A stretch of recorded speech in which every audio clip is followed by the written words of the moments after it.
วัสดีครับผมเด็กกินจุนะครับวันนี้ผมไม่ได้มาแดกจุอะไรนะครับผมจะมาเปิดตัว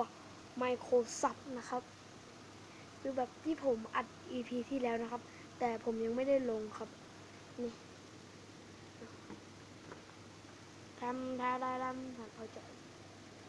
ทำทาดำทิ้งมันเหมือนแบบเป็นเรือจนสลัดมากเลยครับนี่นะทุกคนลองดูกล้องตัวอย่าพังนะครับใช้เป็นแบบนี้ครับ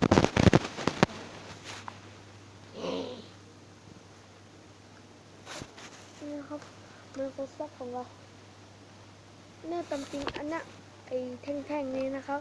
ผมเนี่ยแท่งๆเนี่ยต้องจับแล้วเนี่ยแท่งอันนี้นะครับผมก็ไม่รู้ว่าทำอะไรผมก็เลยแยกนะครับมันเหมือนแบบเป็นแบบ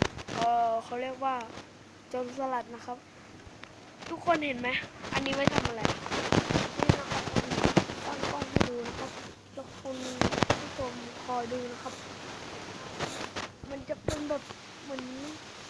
ใบเรือที่มันหมุนได้นะครับจ้องในโทรศัพท์ไปก่อน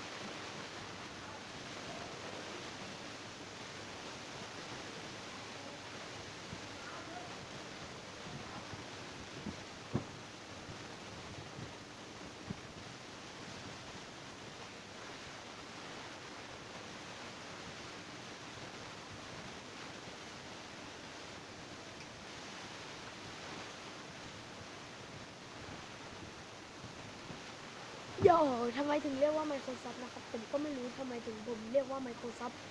แต่มันคิดปิ้งมาบนหัวผมนะครับผมก็เรียกมันว่า Microsoft นะครับเนี่ยคนดูนะให้ดูนะครับใส่อย่างนี้นะแม่ผมไม่ได้ดีดนะผมไม่ได้มาดีดกีตาร์อย่างนี้นะไม่ใช่เครื่องดีดกีตาร์เนี่ยนะครับแล้วก็หังไม้ดิมอันใหญ่ยักษ์ของเราแล้วก็มาเสียบตรงรูกลางแล้วเราก็หมุนถอยหลังนะครับนี่นะครับวันนี้ผมยังไม่ไปทดลองนะครับนี่นะหมุนไปหลายๆครั้งนะครับเดี๋ยวผมจะเก็บเดี๋ยวผมจะหมุนให้ครบก่อนครับ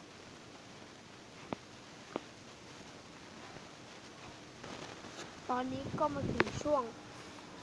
หมุนนะครับความหมุนของความเร็วแรงนะครับมันจะเป็นยังไงนี่นะคะคุณดูนะครับนี่นะผมใช้เป็นแล้วผมอาจจะดังนิดนึงนะครับหมุนไปเรื่อยๆนะนี่นะดูความแรงWhat the fuck นะครับฝาด้วยนะครับ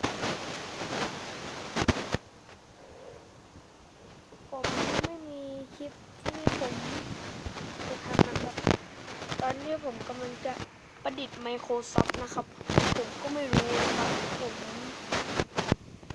มันเป็นความวิทยาศาสตร์ของผมนะครับผมก็เลยอยากทำนะครับมันก็เป็นเรือที่ตามจริงผมนึกว่าผมจะทำคนเดียวนะครับแต่ผมไม่อยากเพราะว่าผมกลัวมันเลี้ยวผมก็เลยทำไงรู้ไหมเอา2 ขวดนั่นแหละผมก็ฝากไว้นี้นะครับเผื่อคุณผู้ชมชอบใจจริง